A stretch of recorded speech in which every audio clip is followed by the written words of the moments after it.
ಸ್ಪಷ್ಟವಾಗಿ ಡೈರೆಕ್ಷನ್ ನೀಡಿದೆ. ಶಾಲಾ ದಾಖಲಾತಿ ನೈಜ ಅಲ್ಲ, ಪರಿಗಣಿಸಲು ಬರುವುದಿಲ್ಲ ಅಂತೇಳಿ ಸ್ಪಷ್ಟವಾಗಿದೆ.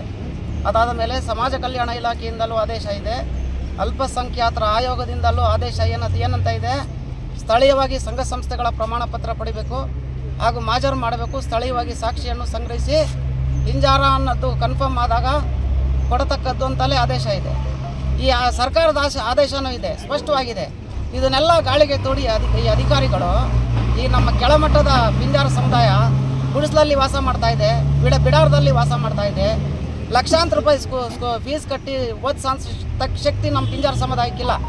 ಯಾಕೆ ಅನ್ಯಾಯ ಮಾಡ್ತಾ ಇದೆ ಸರ್ಕಾರ? ಎಲ್ಲ ಇದ್ರೂ ಸಹ ನಮ್ಮದನ್ನು ನಮಗೆ ಕೊಡಿ, ನಮ್ಮ ಸರ್ಕಾರ ಏನು ಡೈರೆಕ್ಷನ್ ಕೊಟ್ಟಿದೆ ಅದನ್ನು ಕೊಡಿ. ಅದು ಬಿಟ್ಟು ಮಾಹಿತಿ ಇಲ್ಲ, ಅಧಿಕಾರಿಗಳಿಗೆ ಮಾಹಿತಿ ಇಲ್ಲ, ಅದು ಮಾಹಿತಿ ಇಲ್ಲದಕ್ಕೋಸ್ಕರ ಈ ಗಮನಕ್ಕೆ ತರೋ ಅಂಥ ಕೆಲಸ ಇವತ್ತು ಮಾಡ್ತಾಯಿದ್ದೀನಿ.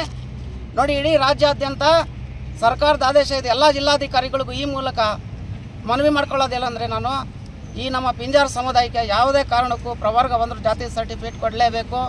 ಯಾಕೆ ಸರ್ಕಾರ ನಮಗೆ ಕೊಟ್ಟಿದೆ, ನೀವು ಕೊಡಿ, ಮಾಜರ್ ಮಾಡಿಕೊಡಿ. RIVAಗಳು ಅನುಕಂಪದ ಆಧಾರ ಮೇಲೆ ಬಂದಿರ್ತಾರೆ, ಅವ್ರಿಗೆ ಮಾಹಿತಿ ಇರಲ್ಲ, ಅವರಿಗೆ ಡೈರೆಕ್ಷನ್ ಕೊಡಬೇಕು. ಜಿಲ್ಲಾಧಿಕಾರಿಗಳಾಗ್ಬೋದು, ಈ ಸೆಕೆಂಡ್ ತಹಸೀಲ್ದಾರ್ ಆಗ್ಬೋದು, ಮತ್ತು RIVA ಆಗ್ಬೋದು, ಎಲ್ಲರಿಗೂ ಅಧಿಕಾರಿಗಳಿಗೂ ಸ್ಪಷ್ಟವಾದ ಒಂದು ನಿರ್ದೇಶನ ಡೈರೆಕ್ಷನ್ ಕೊಟ್ಟು ಈ ಬಡ ಸಮುದಾಯದ ಪರವಾಗಿ ಕೇಳ್ಕೊತಾ ಇದ್ದೀನಿ ಸರ್.